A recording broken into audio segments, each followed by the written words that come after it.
ओम नमो भगवते रामकृष्णाय। सार्थक परिपूर्ण जीवन के लिए महत्वपूर्ण सीख स्वामी जगदात्मानंद जी की महान पुस्तक जीना सीखो से।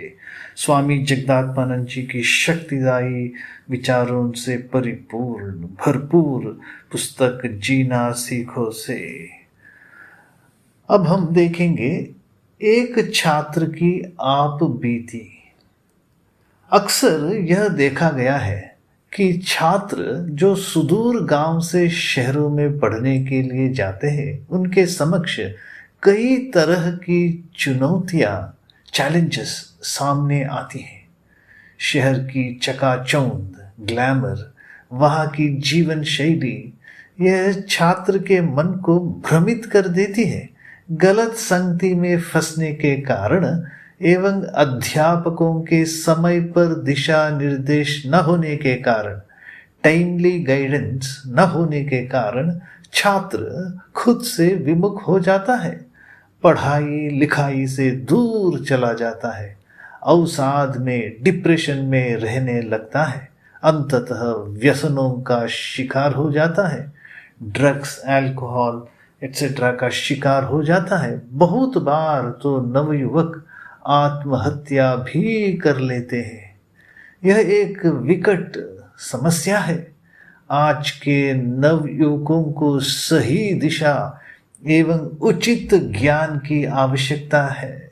यह पुस्तक जीना सीखो आज के नवयुवकों के लिए मील का पत्थर, माइलस्टोन साबित होगी एवं उसे पथभ्रष्ट होने से बचाएगी। आइए अब हम देखेंगे स्वामी जगदात्मानंद जी इसे विस्तार से चर्चा किए हैं। ग्रामीण विद्यार्थियों की कठिनाइयों प्रलोभनों पर विस्तार से चर्चा की है स्वामी जगदात्मानंद जी। इस प्रसंग में एक छात्र की आप बीती। गुंडन्ना नाम का एक युवक गांव के स्कूल की पढ़ाई समाप्त करने के बाद कॉलेज की शिक्षा प्राप्त करने शहर आया। उसके माता पिता इतने धनवान नहीं थे कि उसकी उच्च शिक्षा का व्यय भार उठा पाते। तथापि उसकी तीव्र इच्छा तथा अध्यापकों के प्रोत्साहन से उसके पिता ने उसके भविष्य को उज्जवल बनाने हेतु ऋण लेकर उसे पढ़ाई के लिए कॉलेज भेजा। गांव छोड़कर जाते समय उसकी माता ने सजल नेत्रों से उसकी ओर देखते हुए कहा, बेटा मन लगाकर पढ़ना। तुम जानते हो कि तुम्हारे पिता तुम्हारी शिक्षा के लिए कितना कष्ट उठा रहे हैं।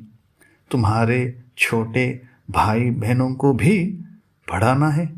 तुम वहां जाकर समय बर्बाद मत करना बेटा। माँ की चिंता देखकर वह अभिभूत हो गया और उसने हामी भर दी।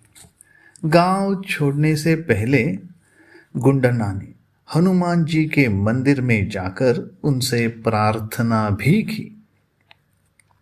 कॉलेज तथा छात्रावास के नए वातावरण में ढलते उसका कुछ समय बीत गया। 100 से भी अधिक छात्रों की कक्षा में अब उसका महत्व भी कम हो गया था। कोई उसे मार्ग बताने वाला नहीं मिला। किसी की सलाह पर उसने ऐसे विषय चुन लिए जो उसकी रुचि के अनुकूल न थे। संकल्प तो उसने नियमित तथा एकाग्रचित होकर पढ़ने का किया था, परंतु वह उस पर अमल न कर सका। कुछ समय बाद पढ़ाई उसके समझ से बाहर हो गई और वह ऊबने लगा।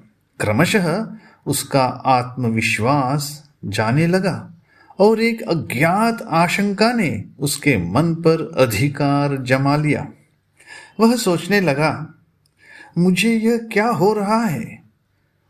शिक्षकों से परिचित होने के बावजूद वह उनसे मिलकर उन्हें अपनी चिंताओं के विषय में अवगत कराने का साहस नहीं जुटा सका। मित्रों ने समझाया, यार इसमें चिंता की कोई बात नहीं है, बस परीक्षा के पूर्व तुम्हें 1-2 महीने जमकर पढ़ाई करनी होगी और निश्चित रूप से तुम प्रथम श्रेणी में उत्तीर्ण हो जाओगे। उनकी बातों से उसे दिलासा मिली। वह कॉलेज के विभिन्न कार्यक्रमों में भाग लेने लगा, नाटक तथा फिल्में देखने लगा। नगर के आकर्षणों ने उसके चित्त को विभ्रांत कर दिया था। नागरी जीवन के चकाचौंध ने उसके हृदय को जीत लिया था। वह मानो एक कल्पना लोक में विचरण करने लगा। समय मिलने पर वह मित्रों के साथ ताश की बाजियों में भी अपनी कुशलता दिखा देता था। इसी प्रकार दिन बीतते गए और आखिरकार परीक्षा सिर पर आ पहुंची। अब उसे होश आया। समय से तथा उचित भोजन की परवाह किए बिना वह रात रात भर पढ़ने लगा। समय से तथा उचित भोजन की परवाह किए बिना वह रात रात भर पढ़ने लगा। निद्रा को दूर भगाने के लिए वह दवाइयाँ लेता और धूम्रपान करता। परीक्षा ज्यों ज्यों निकट आती गई त्यों त्यों उसकी चिंता भी बढ़ती गई। पुस्तकें उसे बोझिल प्रतीत होने लगी। वह उस वर्ष की परीक्षा छोड़कर अगले वर्ष उसमें बैठने की सोचने लगा। आखिरकार किसी तरह परीक्षा में कुछ लिखने के बाद अपने बुरे स्वास्थ्य तथा दुखी मन स्थिति के साथ वह गांव लौट आया। परिवार के लोगों ने सोचा कि पढ़ाई के कठोर परिश्रम के कारण ही वह थका थका सा दिख रहा है, अतः उसकी अच्छी देखभाल की गई।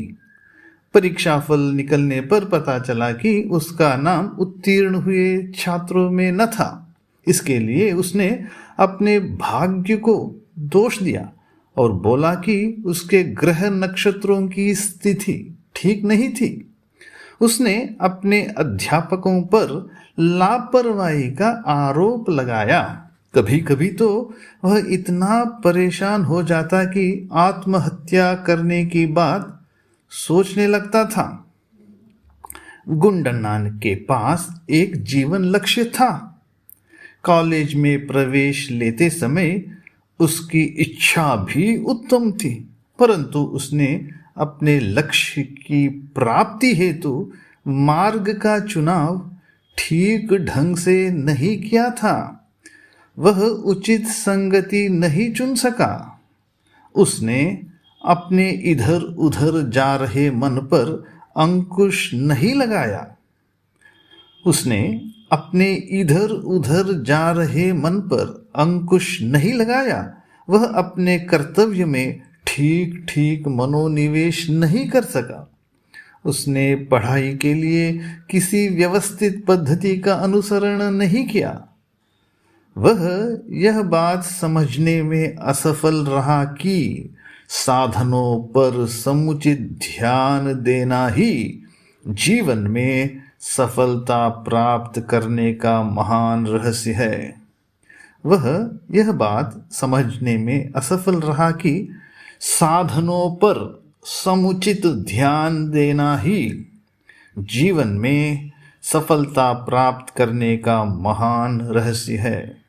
ओम शांति शांति शांति। हरि ओम तत्सत्। श्री राम कृष्णार्पणमस्तु।